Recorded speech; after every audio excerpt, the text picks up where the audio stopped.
Hello and welcome to Whale FM, a platform for connecting with the hottest movers and shakers in the metaverse and NFT ecosystem today. I'm Ilus Gavia. Please join me in kicking off another episode of Makersplace by Whale. Today, I have the pleasure of introducing our special guest for this episode, the legendary Francois Berthaud. He is a cultural and artistic icon, and as Vogue stated, he is recognized as one of the most original fashion illustrators of the late 20th and early 21st century. Francois' unique style led to many requests from designers as they seek his expertise in designing their corporate images. He has worked with luxury brands ranging from Bulgari to Bottega Veneta. He has published several books and has been featured in several publications and been in several exhibitions and museums around the world. Longtime resident of Milan, he is currently based in Switzerland. Thank you so much for your time today and welcome to the show. Hello. Thank you for having me. Oh, thank you for joining us. I'm very excited to be able to connect with you today. So I'd like to get started with a little bit of background on you. Personally, and I'm sure the community is also interested, we would love to hear about your artistic journey and how you first got started in the space. Maybe a little bit of background to help give the listeners a little bit more context. Well, I've been doing illustrations since the early mid-'80s. I started to publish comic strips. That was my first published images. I worked for an Italian magazine, which at the time was publishing sort of avant-garde comic strips. And I was part of this group, and I started to illustrate stories and illustrations for that kind of magazines. This is how I started my professional life. Before that, I studied graphic design in Switzerland, and after that, I moved to Milan, where I started to work as an illustrator and comic strip illustrator. So, comic strip illustrator is not necessarily the initial starting point for a lot of people. How have you encountered that this has influenced your work, given that if you studied graphic design and then comic strip illustration seem to be, at least for someone that's not experienced in art like me, seems like they might be at opposite ends of the spectrum, as it were. Well, you see, at the time, there wasn't so many special schools for every kind of artistic expressions. For instance, as a graphic designer, I've been doing photography. I've been doing, of course, typography, layouts, but also illustration. So that was the school which matches better what I wanted to do. I didn't want it to be a graphic designer at the end of the day, but that was the school which was closer to what I wanted to study. And I must say that knowing that if you've seen some of my work or a lot of my work, you can see this graphic design background in terms of making images as simple as possible. Some images are almost like logos. No? It's just one. There's no third dimension. Everything is on one level. There's a plain background, and the subject is like almost floating in the page or in the image. And this is maybe the influence I got from studying graphic design. So what prompted the move away from the comic illustration and going back toward the design and some of these wonderful images we're seeing go through the screen right now? At a certain point, I've been asked to do some fashion illustrations because at that period there was a magazine in Italy called Vanity, a very, very, very interesting magazine, which was created by Anna Piaggi, who is a legendary fashion editor. She created this magazine, and the concept was that the magazine was entirely illustrated by one artist at the time, that was Antonio Lopez, who designed and illustrated the entire magazine. The magazine was about fashion, emerging fashion, maybe avant-garde fashion. So the magazine was from cover to all the contents, the redaction content was illustrated. Fact is that at a certain point, Antonio Lopez could not work anymore on this magazine. So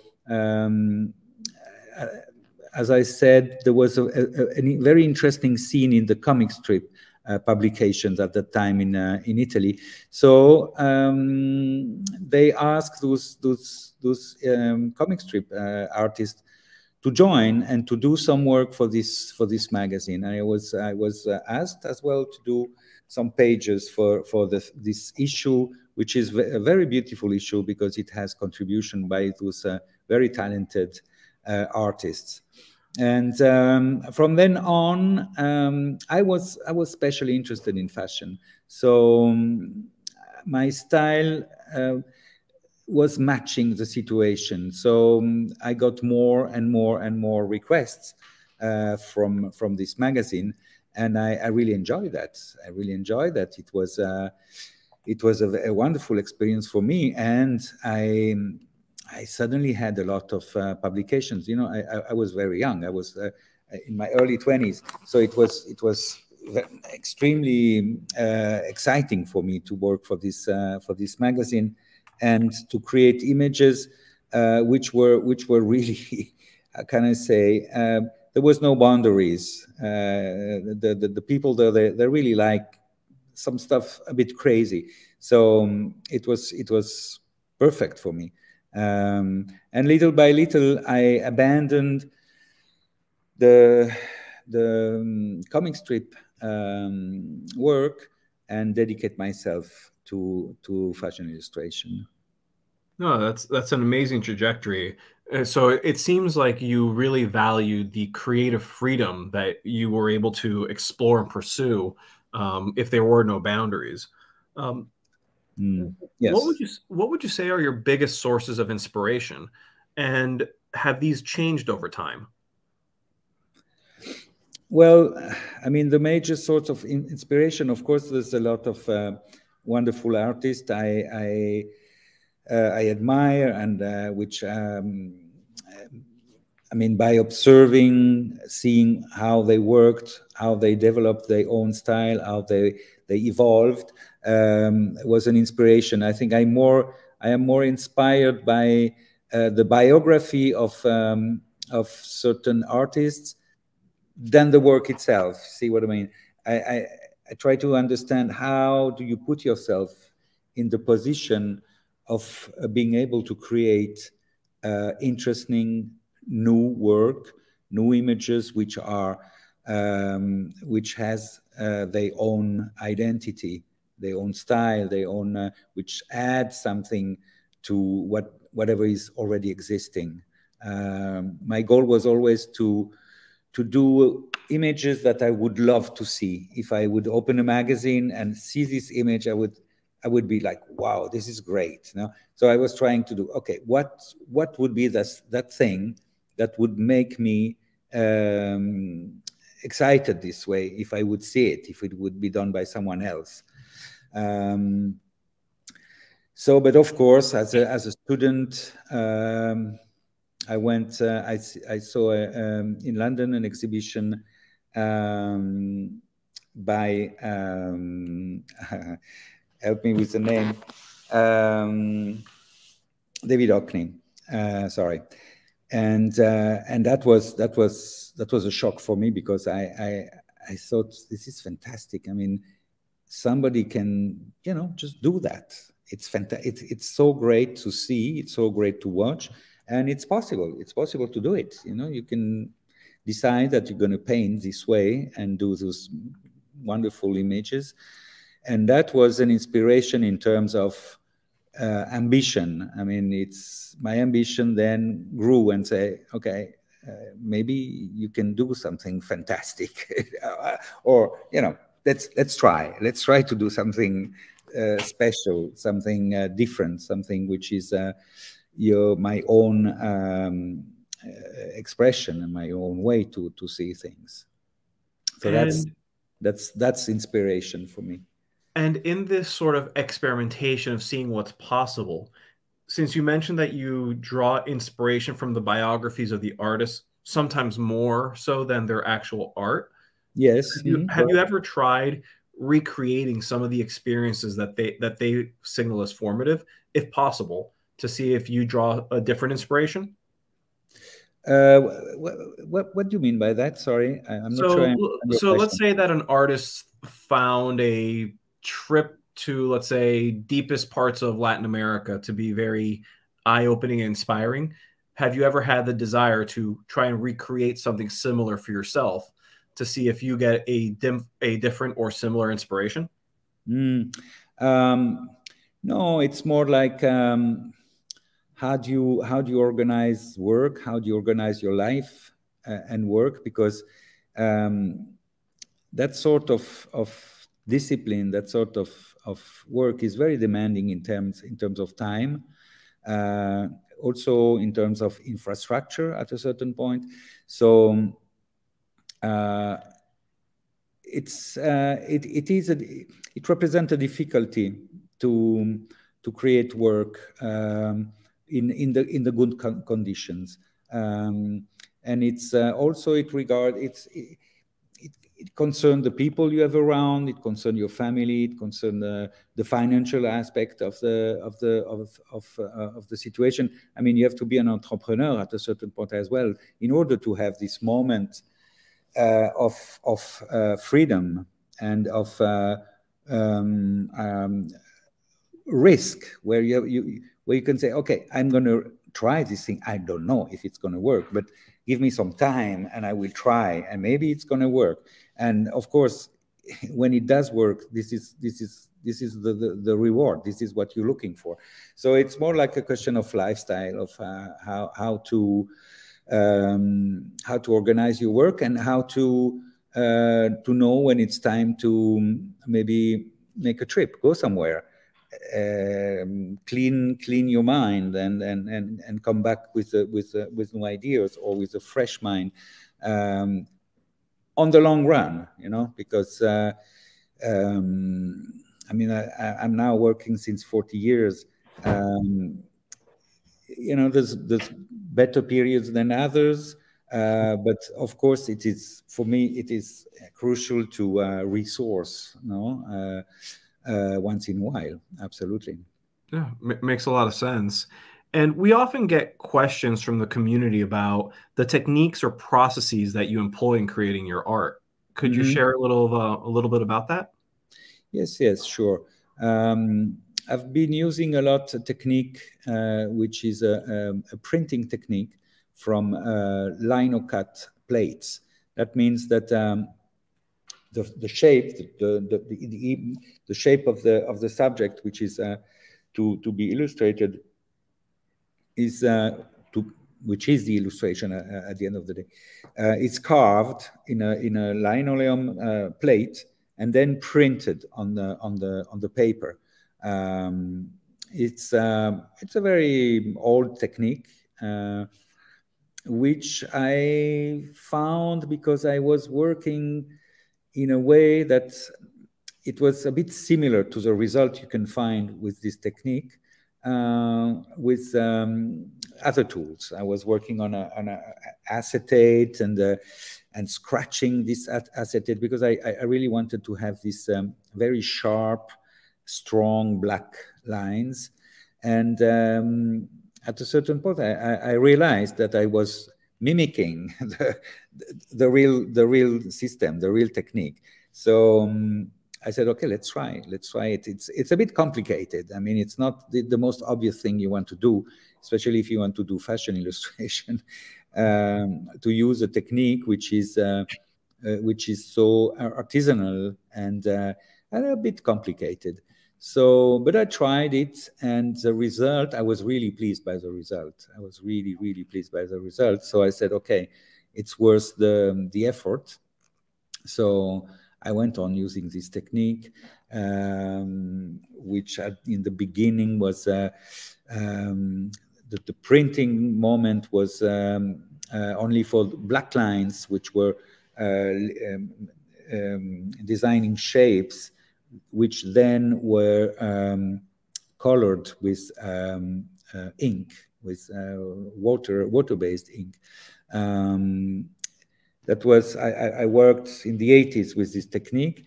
Then I was not happy anymore. And I mean, not by the technique itself, but I thought, okay, I need to find another language because of the fashion is changing. I'm changing. I want to do something else.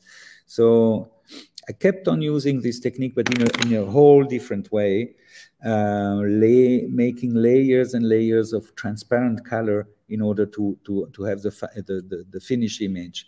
So no more ink, no more water-based ink.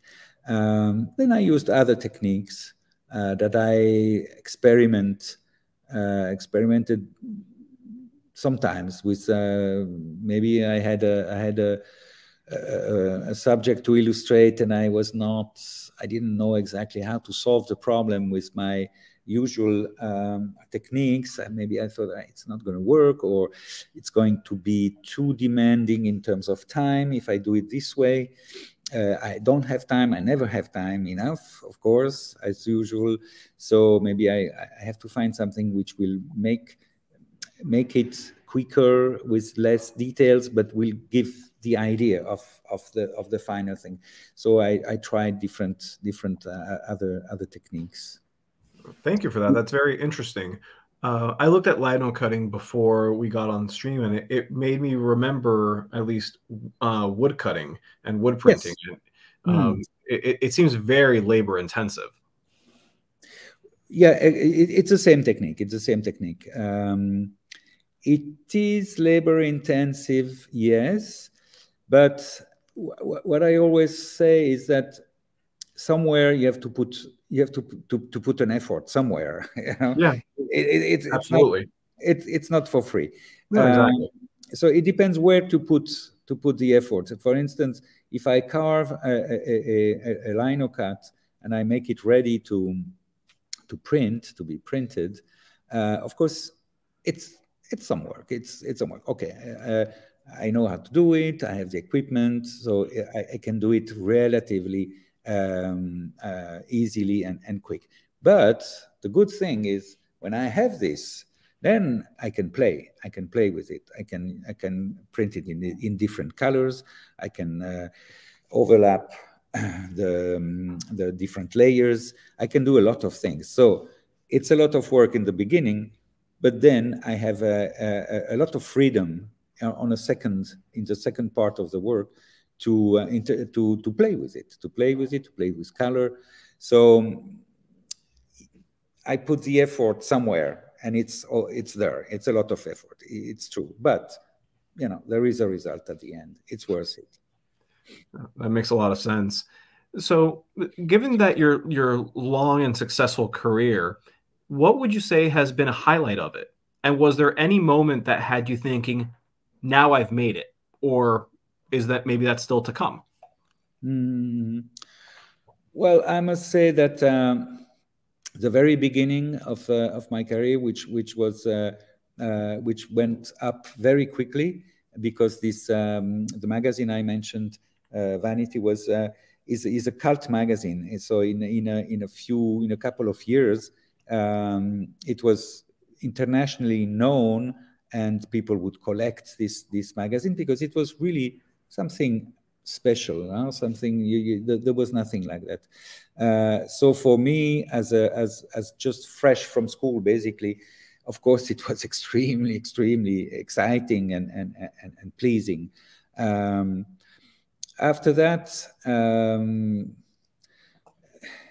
it's always the idea that the next image, the next project will be better than the previous one.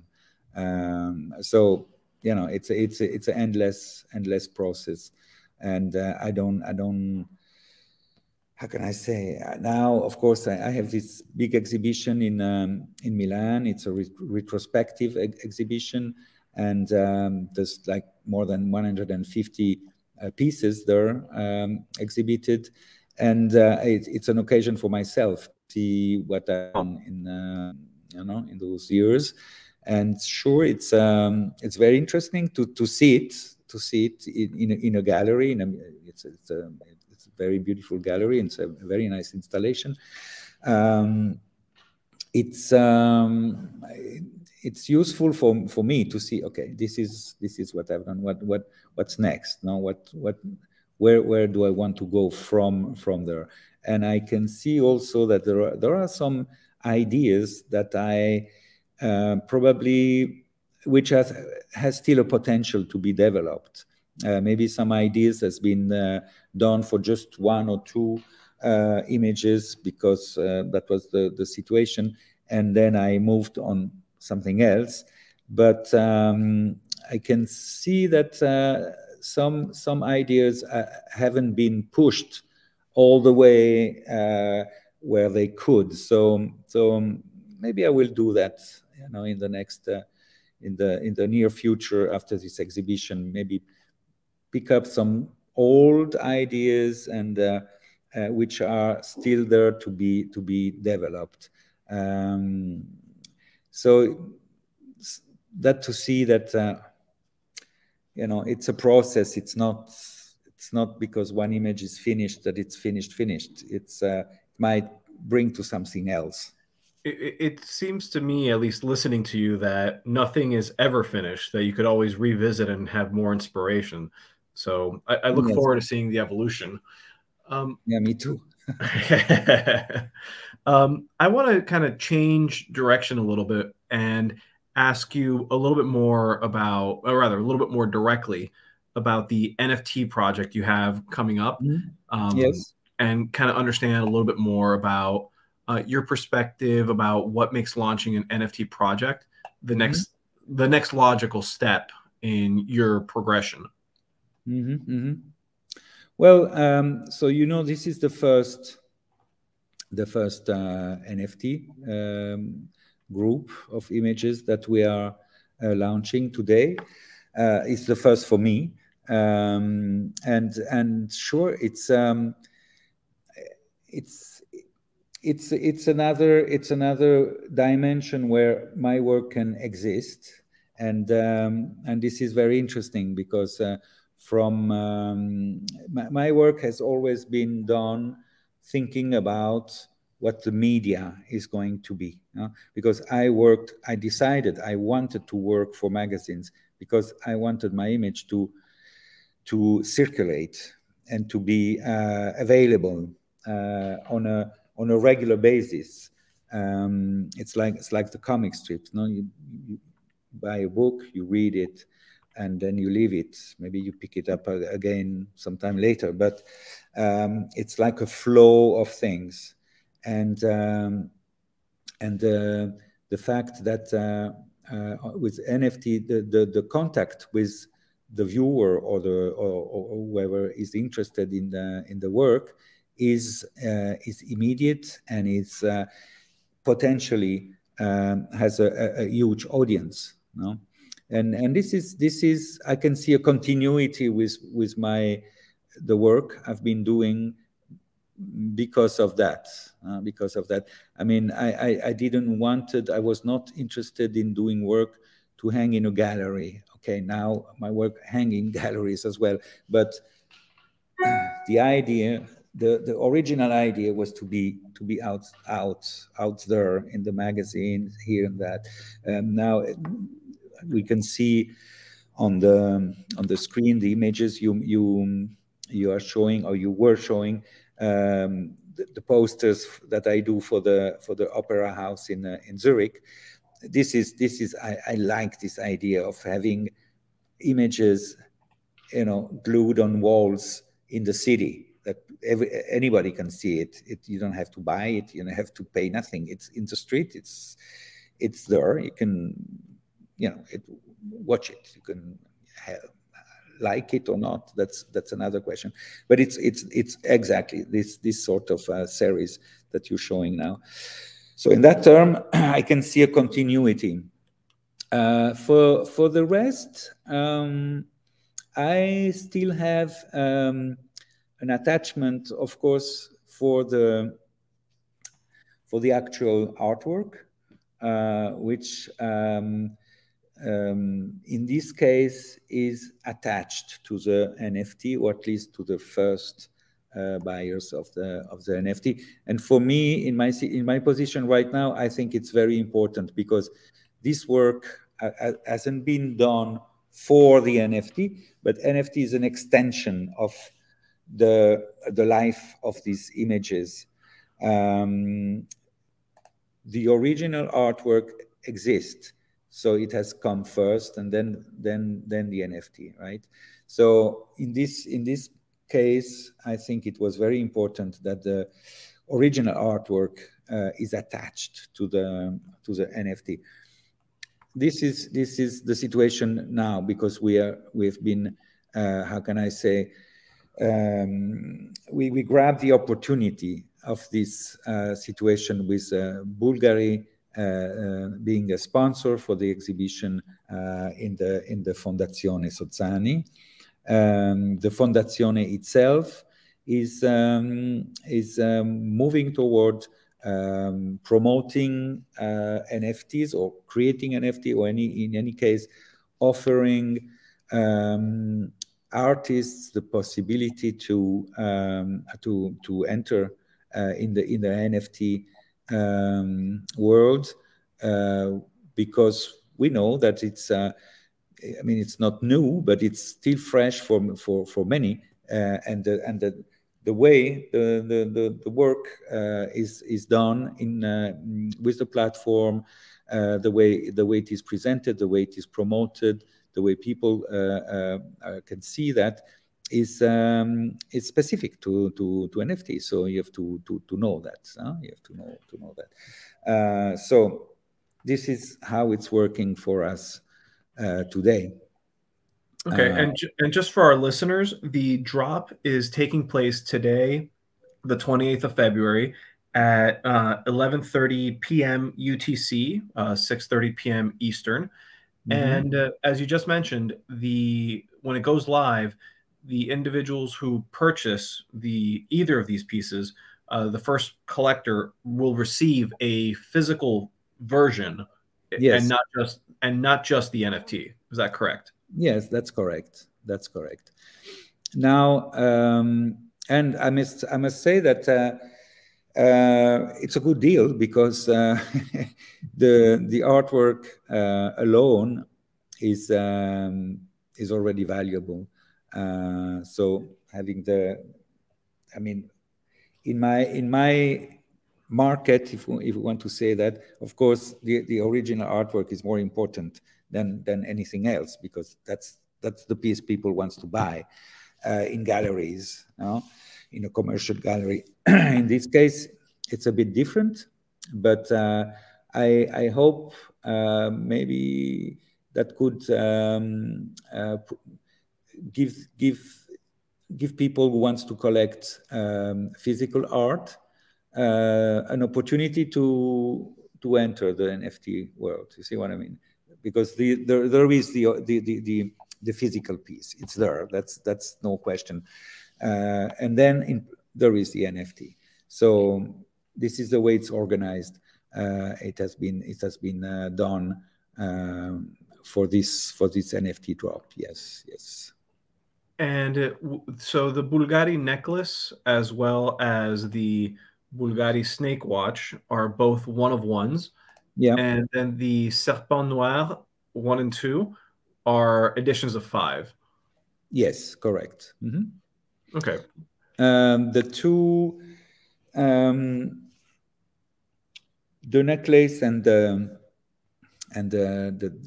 green snake, the snake watch from Bulgari, are just one, yes, and it's a print.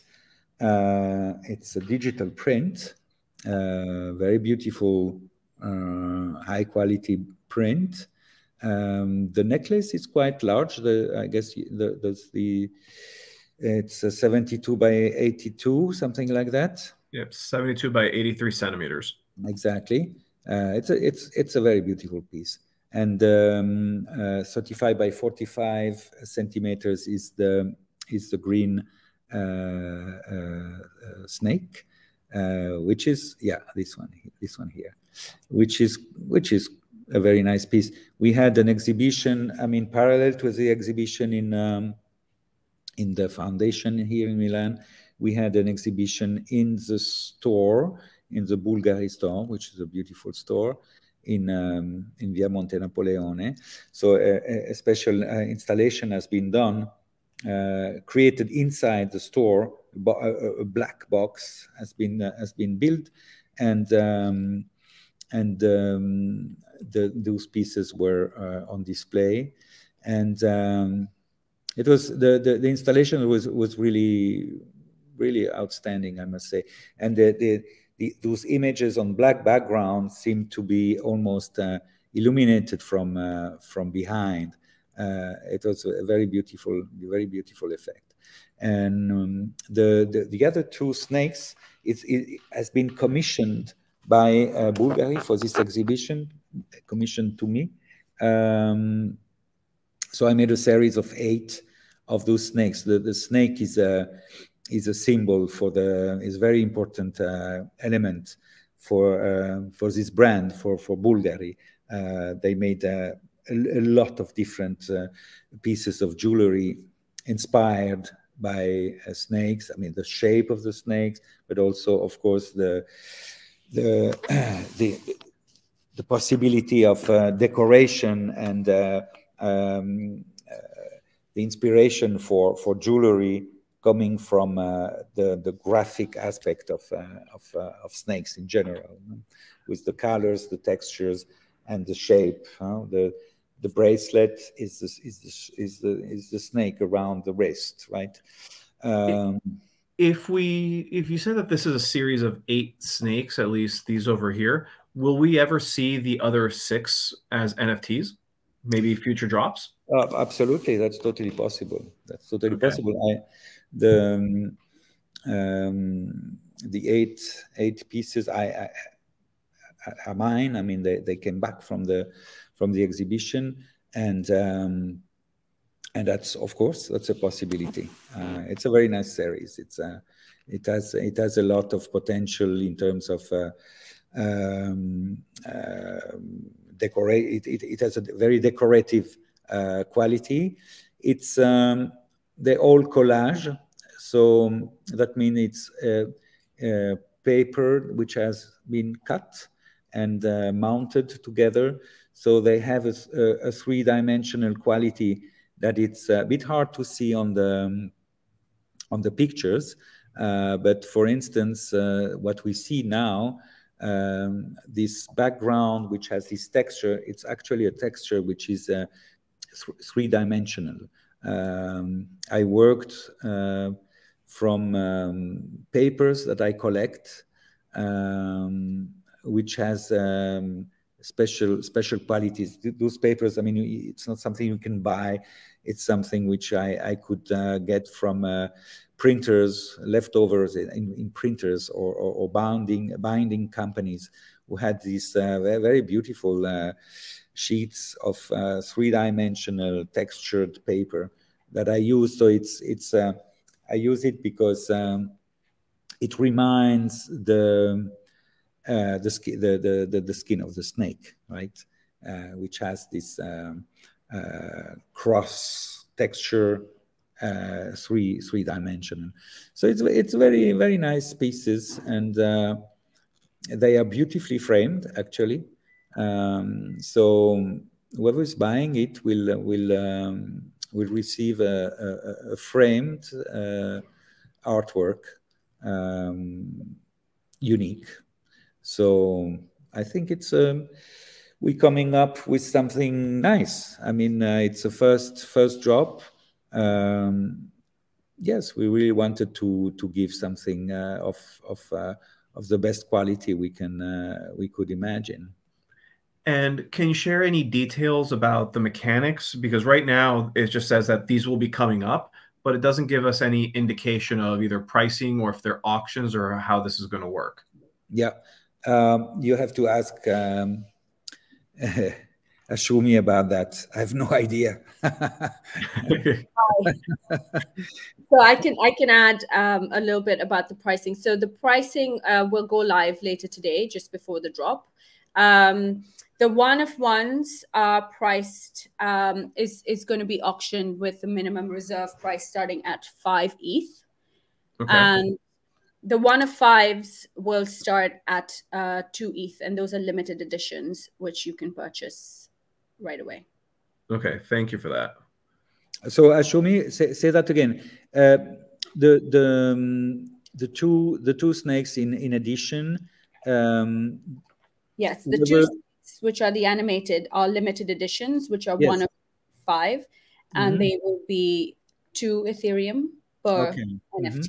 And the unique versions, which is the green Bulgari snake watch, as well as the necklace, are ones, and they are on auction starting at 5 ETH reserve price. Yeah.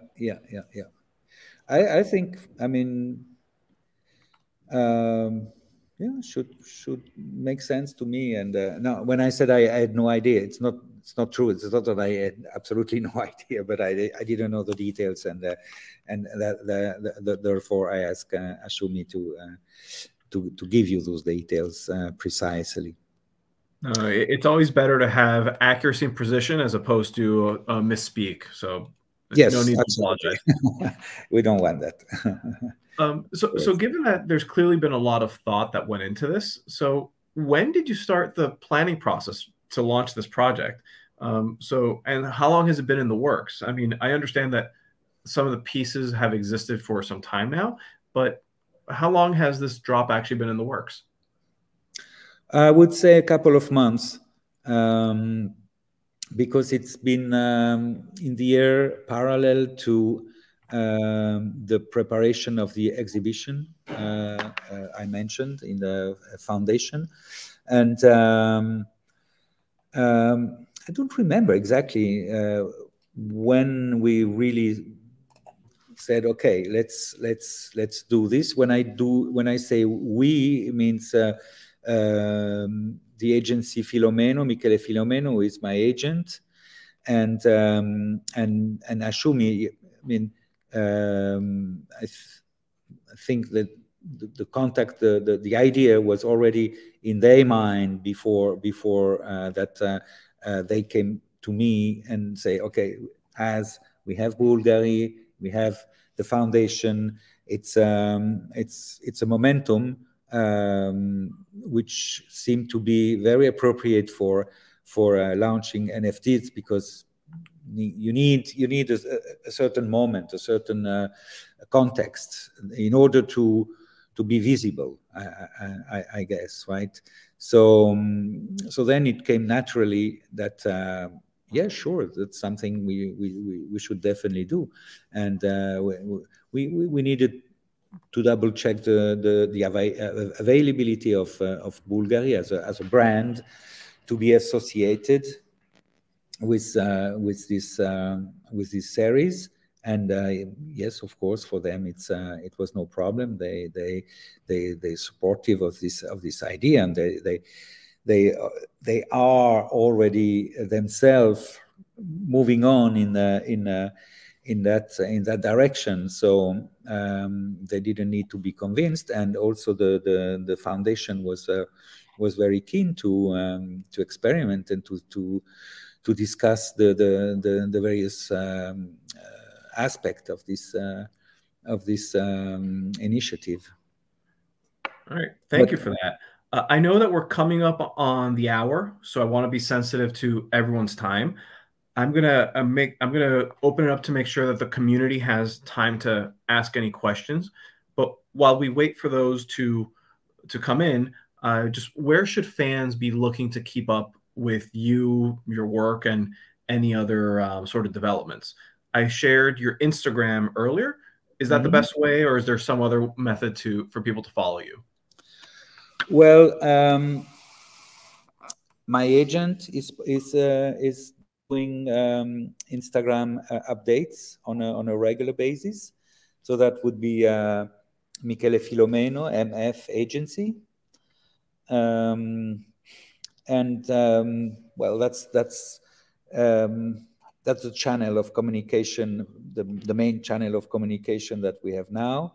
I'm preparing a book which will be published in September by Rizzoli, New York. So I will communicate about this project, because it's quite of a big project. It's going to be a big book with fantastic collaborations in terms of texts, which are now provided by fantastic authors. So we will communicate on that. In fact, you're showing right now this series of books. The first one on the page is it's called Fashion, Fetish, and Fantasies, and that's the one I am talking about. I can see that the release is in September, this coming fall. But I promise I will be a bit more active on my Instagram account in the next months, because I haven't been posting much, actually. We're definitely looking forward to it. Okay, that's very nice. That's an encouragement for me to do more in that sense. We did get one question from the community, and yes, that has to do with, given that you've exhibited around the world and you've had such an international career, have you noticed sort of differences across cultures in the receptiveness to your work? Yes, definitely. I can make a difference between Italy, the way people receive it in Italy, in France. France is a different thing. France is people are more savvy in terms of comic strips than other areas of the world, and yeah, they're very how can I say, they remember people. They remember that thing was done by that author. They will remember it. It has more like a memory thing. Okay. In America, I could do a lot. I've been collaborating with a great magazine or art book, I don't know how to call it, called Visionnaire. And it was very interesting to work with them, because they could manage to organize something rather complicated, but American style. It was organized. That was very interesting. But in Japan, that was I could feel that the Japanese taste was very close to some of my work. Yeah, and they could appreciate some subtleties that maybe in other places around the world were not taken as such in a important position, let's say. Oh, thank you for that color and context. I know that we're on the hour, just a minute over, but I wanted to once again thank you very much for taking the time to speak with me here at Whale FM. Thanks to you. And share your journey with the community. I mean, this has been fascinating. I certainly learned a lot, and it's been an absolute honor and pleasure to speak with you. Now, I want to invite the community to set your calendars for later today in order to take advantage of this drop. Once in, I don't know about once in a lifetime, because I do expect more drops coming from you in the future, but definitely the first opportunity to own an NFT from Francois Berthaud that is accompanied by a physical piece. So again, that drop is happening later today. And I invite everyone to come back to Makerspace later tonight in order to try your hand at securing one of these amazing pieces. On that note, Francois, once again, thank you very much. Ashumi, thank you for the additional context. And thank you, Luscandia. Thank you very much. It was a absolute pleasure talking to you. And have a great evening, everyone. Thank you. Thank you, you too. And good evening to who is listening. Right. Thank you very much. Bye. Bye-bye. Bye-bye.